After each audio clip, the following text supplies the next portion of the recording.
E hoje nós vamos dar início ao nosso próximo módulo, mas antes de começar, deixa aqui nos comentários abaixo na área de membros se vocês estão entendendo o impacto que por enquanto, que o início do curso por enquanto está tendo na sua vida, conhecimento que está sendo agregado na sua vida profissional, na sua carreira, no seu consultório, na sua prática clínica.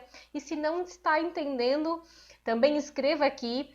No começo também não entendia nada, quando eu comecei a me aprofundar realmente em diabetes, muitas coisas eu não entendia, muitas coisas eu tinha dúvida, mas eu ia investigando, me aprofundando para realmente entender. Então, se tem algo que você ainda não entendeu até então, deixa aqui embaixo também na área de membros as suas dúvidas, para que juntos a gente possa ajudar um ao outro e para que eu possa assim ajudar você. E nesse módulo nós vamos abordar sobre diabetes, uma mudança de consciência. Então, ao longo desse módulo eu vou falar que é algo extremamente importante para a gente entender a patologia do nosso paciente, para a gente entender essa doença no nosso paciente. Eu vou falar sobre todos os fatores que estão envolvidos por trás do diabetes e por trás dos desequilíbrios glicêmicos, por trás dos fatores que fazem com que muitas vezes o paciente, mesmo se cuidando, a glicemia não fique equilibrada. Então, essa aula é diabetes, uma mudança de consciência. E eu sempre gosto de falar para os meus pacientes, né? Essa frase aqui é uma frase que quando eu li ela a primeira vez me impactou muito, ficou muito marcada dentro de mim. E essa frase, inclusive, eu costumo colocar nos planos alimentares dos meus pacientes, que é: uma parte da cura é o desejo de se curar. Porque nós, profissionais da área da saúde, nós nutricionistas ou endocrinologistas ou profissionais da área da saúde no geral, o nosso papel é sermos facilitadores, né, na vida dos nossos pacientes, para mostrar o caminho certo que eles devem seguir, né, o caminho correto para a patologia deles, para os sintomas deles e o que existe de melhor para realmente sanar aquele problema dele ou melhorar aquele problema dele, né? Só que uma parte disso tudo é o paciente, é o indivíduo colocar em prática as nossas orientações. Então, acho que um dos pontos principais é a gente querer, né? É o paciente estar predisposto a realmente colocar em prática tudo o que está sendo passado nas consultas ao longo do tratamento, né? Que não é numa consulta só, é um tratamento que a gente faz com o nosso paciente para que ele realmente mude de vida. Mas normalmente quando os pacientes nos procuram, isso acontece muito comigo, quando o paciente me procura é porque ele realmente já está disposto a mudar e de colocar em prática todas as orientações. Por isso que é de extrema importância, é fundamental que a gente explique para o nosso paciente, que a gente converse com ele, explique toda essa patologia dele, tudo que está envolvido na doença, para que ele sinta segurança e ele coloque em prática todas as nossas orientações que serão passadas ao longo do tratamento. Aqui nós temos uma tabela, tá, da Federação Internacional do Diabetes, que foi adaptada pela Sociedade Brasileira de Diabetes em 2017, com a relação dos 10 países com o maior número de pessoas com diabetes entre 20 a 79 anos, no período de 2015 e com as projeções também já para 2040, tá? Aqui é os 10 países, então, com o número maior de pessoas com diabetes no mundo, só que essas pessoas é com a idade entre 20 a 79 anos, né? Então, eu creio que boa parte desses pacientes sejam diabéticos tipo 2, ou diabéticos tipo 1, uma proporção muito menor do que o tipo 2, visto que o tipo 1 é uma proporção bem menor. E aqui já não pega a questão das crianças, né? E adolescentes, é mais adultos e idosos mesmo. Então, se a gente for ver aqui, o Brasil, veja bem, o Brasil está em quarto lugar, na quarta posição, entre os 10 países com maior incidência de diabetes no mundo. Atrás somente dos Estados Unidos, depois da Índia e da China. Em 2015, eram mais de 14 milhões de diabéticos só no Brasil. Ou seja, muita gente, muitas pessoas que precisam da nossa ajuda, que precisam realmente entender o diabetes, conhecer o diabetes e tudo que está por trás dessa patologia, para realmente melhorar o tratamento dessas pessoas. E hoje, agora no ano atual, agora em 2018, na realidade, em 2018 a estimativa foi de 16 milhões, né, de diabéticos no Brasil. Perdendo aqui o Brasil dos Estados Unidos, da Índia e da China, né? A gente também tem os BRICS. Para quem não sabe e não conhece o que significa os BRICS, é o Brasil, a Rússia, a Índia e a China, que são considerados países com maior incidência de diabetes, com exceção aqui dos Estados Unidos. E daí a gente também tem aqui a projeção para 2040, né? 2040 o Brasil, a projeção é para mais de 23 milhões de diabéticos. Então, se nós formos ver aqui, em 2015, esses 10 países, eles somavam um total de mais de 278 milhões de pessoas diabéticas. É muita gente. É gente que não acaba mais, né? E por que tantas pessoas com diabetes, né? Essa alimentação, esse estilo de vida inadequados, falta de nutrientes e diversos outros fatores que fazem com que as pessoas venham a ter diabetes. E 2000 fatores genéticos também temos, claro, mas para ter esse aumento tão grande, essa proporção tão grande, com certeza é da alimentação e do estilo de vida das pessoas que as pessoas vivem hoje. E 2040 a projeção, então, somando o total dos 10 países, mais de 424 milhões de pessoas diabéticas, quase 425 milhões.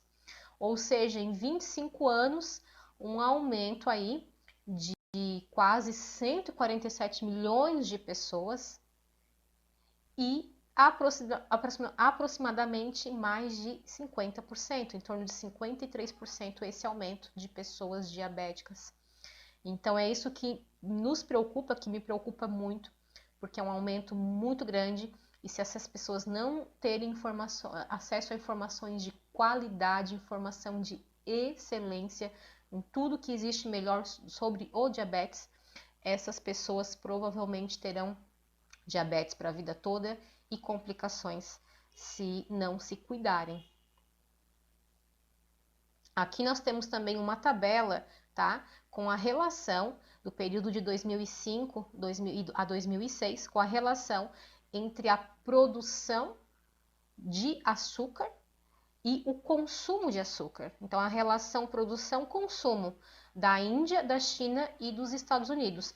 Então, se nós formos ver aqui, a Índia, nesse período de 2005 a 2006, ela produziu mais de 18 toneladas, aqui é em toneladas, de açúcar, só que consumiu mais de 19 toneladas de açúcar. A China, ela produziu quase 11 toneladas de açúcar e consumiu 12 toneladas de açúcar. Já os Estados Unidos produziu 7,3 toneladas de açúcar, só que consumiu 9,1 toneladas de açúcar.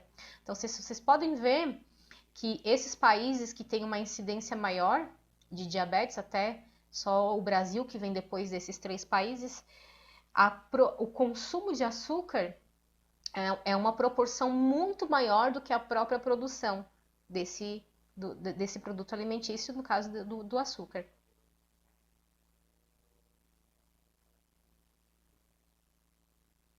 E a Organização Mundial de Saúde, ela estima que o diabetes é o terceiro fator da causa de mortalidade prematura no mundo. Terceiro fator de causa de mortalidade prematura a nível mundial, isso, né? E também que o diabetes, quando a glicemia não é controlada, quando a pessoa tem uma glicose desequilibrada e não compensada, isso leva o indivíduo, nosso paciente, a ter um encurtamento de até 20 anos de vida. Ou seja, ele vai viver menos, muito menos na realidade, né?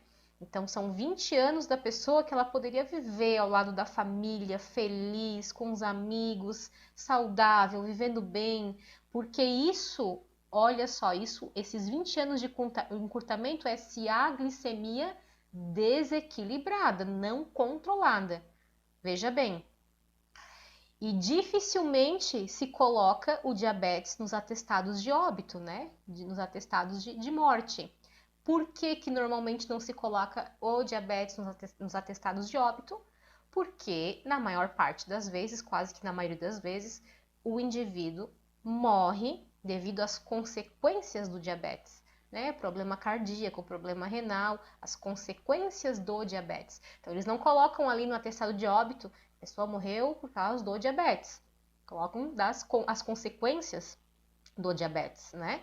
Que vieram da glicemia mal compensada, da glicemia desequilibrada aí ao longo de anos, ou de um curto período de tempo também, que pode acontecer. Hoje nós temos, tá, os últimos dados é que, em média, quase 400 milhões de mortes são atribuídas ao diabetes. A gente tem essa estimativa, a cada ano, quase 4 milhões de mortes são desencadeadas devido ao diabetes por ano.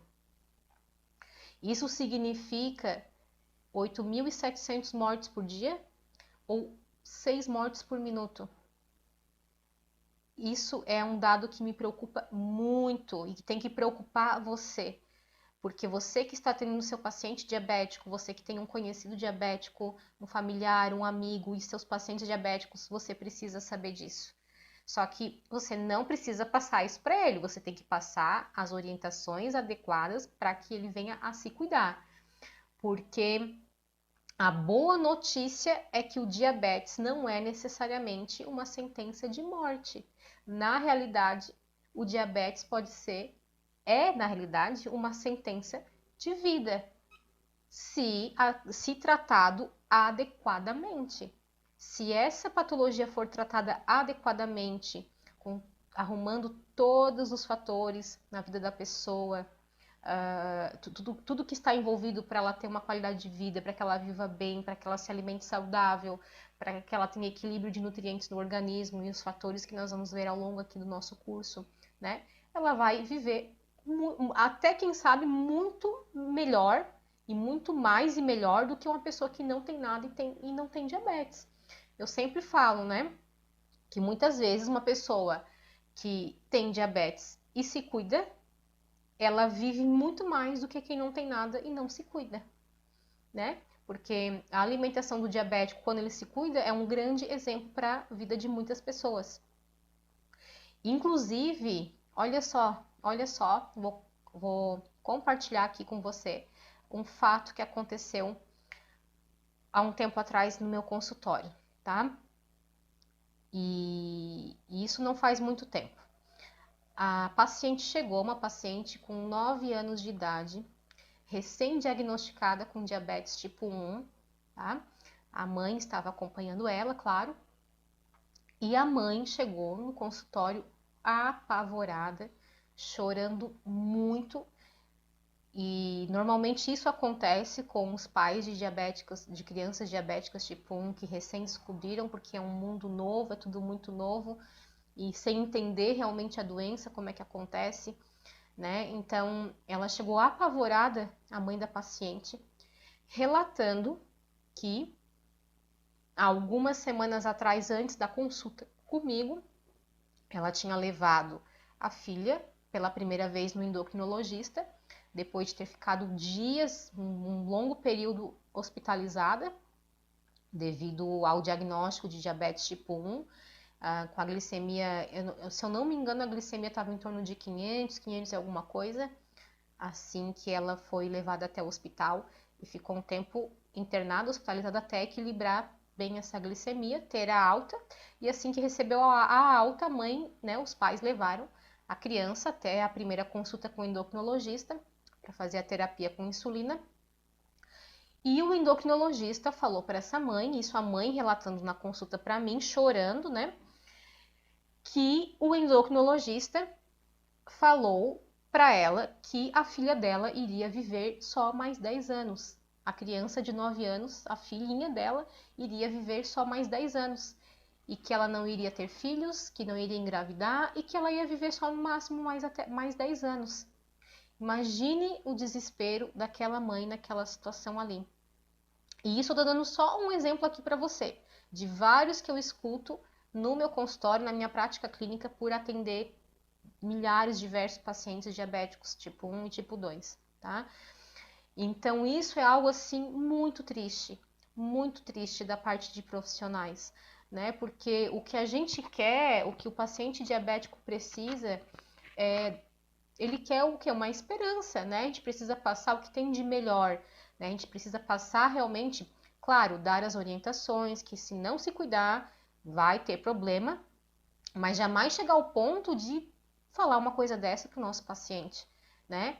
E fiquei muito triste, abracei ela também, chorei junto com ela, porque eu sinto, né, eu sinto na minha alma a dor dessa mãe, a dor dessa criança por estar passando por essa situação e ter ouvido uma coisa dessas. Então é muito triste, né?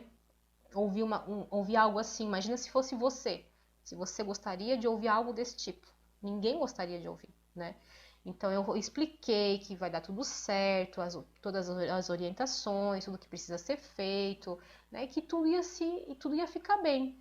Que ia ser uma fase agora que eles iam passar de adaptação, de cuidar, de equilibrar a glicemia, que tudo afeta a glicemia nesse caso dela, mas que até equilibrar bem é uma fase de adaptação e que ela ia conseguir, ela está conseguindo, né? Então, isso é algo assim que me deixou muito triste também e que é bem comum acontecer. Então, jamais faça isso com o seu paciente, jamais faça isso com uma pessoa. Pegue nas mãos dela, abrace ela, sinta a dor dela também, como se você estivesse passando por aquilo ali, para que ela tenha uma esperança e que a gente faça de tudo para que ela viva bem, para que ela tenha saúde, viva bem e feliz, tá?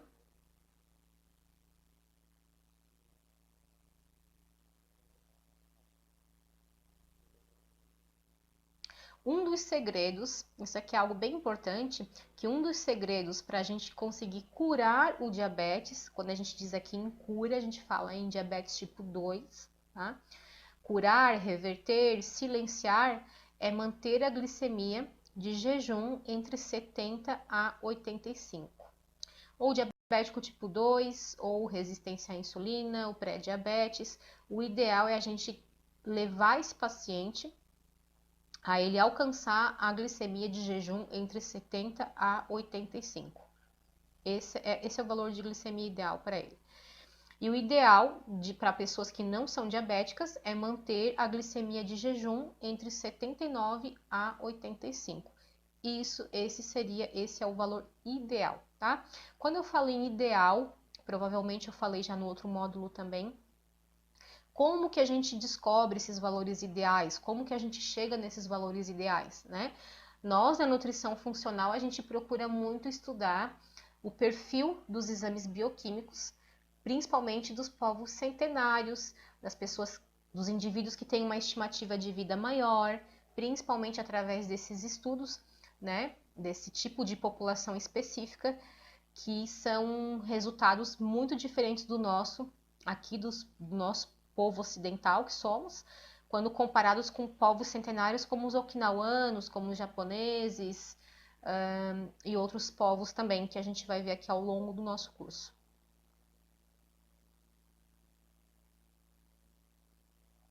Isso aqui também, esse ponto aqui é bem interessante, deixa eu até já passar aqui, ó, que de 86 a 99, a glicemia de 86 a 99 já é considerado uma intolerância à glicose, tá? Que é um precursor, intolerância à glicose é um precursor do pré-diabetes, né? A pessoa está se encaminhando para um diabetes se não arrumar isso aqui logo.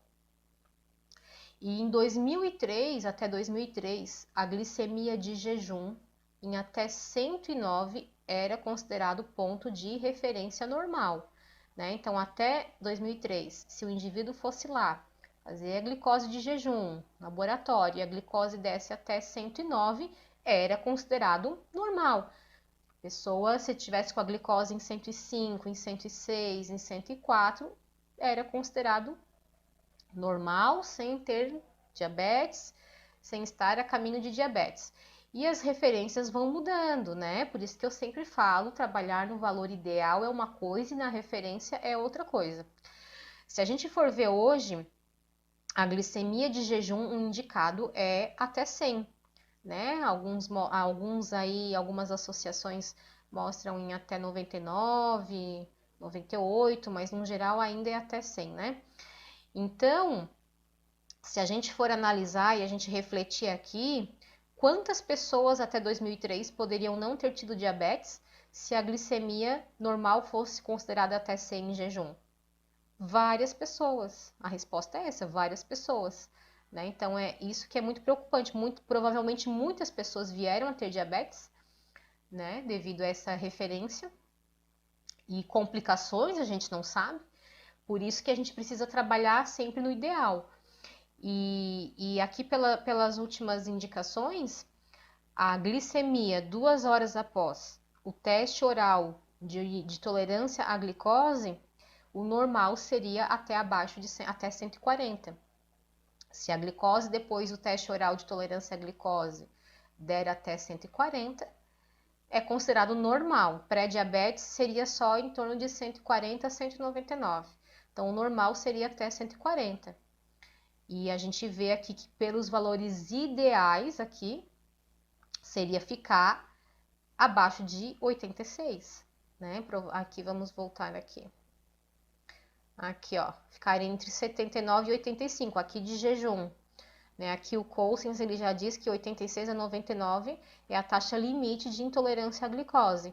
Então, eu não digo que tem que ficar em 86, né? Aqui depois de fazer o teste oral de tolerância à glicose. Mas pelo menos no máximo em 99, tá? E não em 140, após o teste oral de tolerância à glicose. Aqui a gente vai ver agora como a maior parte das pessoas enxergam o diabetes. A maior parte das pessoas enxergam o diabetes dessa forma, né? Os doces no geral, os chocolates, o açúcar, o pão branco, a farinha branca, os fast foods, o açúcar refinado. É assim que a maior parte das pessoas enxergam, né? Inclusive até muitos profissionais da saúde também. O paciente está a caminho de diabetes ou não descobre um diabetes, eles mandam cortar o que? O doce, o pão, a farinha, né? A massa. Só que o diabetes, ele vai muito, mas muito além disso daqui. É uma série de fatores que estão envolvidos por trás do diabetes. Tanto para a pessoa vir a ter o diabetes, como para fazer com que a pessoa não consiga manter uma glicemia adequada e equilibrada. Então, é uma série de fatores que há anos eu venho estudando, que é para equilibrar esses fatores. A gente vai ver alguns deles aqui, que é como verdadeiramente é o diabetes, tá? Então, aqui nós temos os antecedentes, os gatilhos e os mediadores. Na nutrição funcional, a gente trabalha muito em cima dos antecedentes, gatilhos e mediadores, que são fatores que fazem com que leve a pessoa a ter aquela doença, aquela patologia, aquele sintoma ou aquele problema de saúde. Então, por trás do diabetes, nós temos principalmente esses fatores aqui, esses antecedentes, esses gatilhos, esses mediadores, que aqui a gente vai ver tudo isso ao longo do curso. Aqui é só para dar uma pincelada. Nós temos como, por exemplo, a interação mente, corpo, espírito, né? As emoções do paciente influenciam muito no equilíbrio da glicemia, em hormônios também específicos que influenciam os receptores de insulina, alterações bioquímicas e hormonais, né? Hormônios como progesterona, testosterona, diversos outros hormônios, vários hormônios, hormônio de crescimento, que influenciam diretamente na insulina, na ação da insulina e nos transportadores de glicose, principalmente GLUT4, a alimentação, com certeza, deficiências nutricionais, né? Então, nutrientes como zinco, cromo, magnésio, vanádio, vitamina D e diversos outros que a gente vai estar vendo ao longo do curso, quando chegar na parte de nutrientes, deficiências de antioxidantes que influenciam também tanto no processo inflamatório do diabetes, que influenciam também nos receptores de insulina, poluentes e toxinas que influenciam nos receptores de insulina, na ação da insulina, na morte das células beta que produzem insulina, o sedentarismo, o estresse. O estresse também já vai estar interligado lá um pouco com a mente também do indivíduo, com as emoções.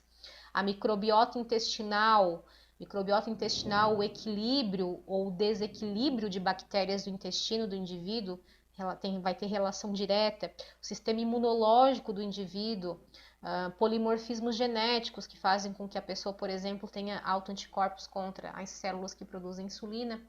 Então, nós temos tudo isso aqui e um pouco mais que a gente vai ver ao longo do curso que influenciam diretamente e tem relação íntima com o diabetes e com a normalização, com o equilíbrio da glicose sanguínea.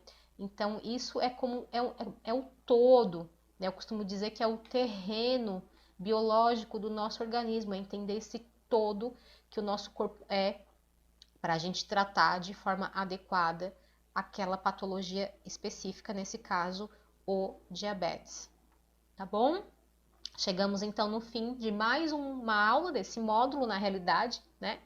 E qualquer dúvida que você tiver, deixa aqui na área de membros, aqui embaixo, compartilha aqui comigo. Eu estou aqui para ajudar você nessa caminhada e juntos nós vamos ajudar a vida de muitas pessoas diabéticas, a transformar a vida de muitas pessoas que precisam realmente de nós. Um grande beijo e até a próxima aula.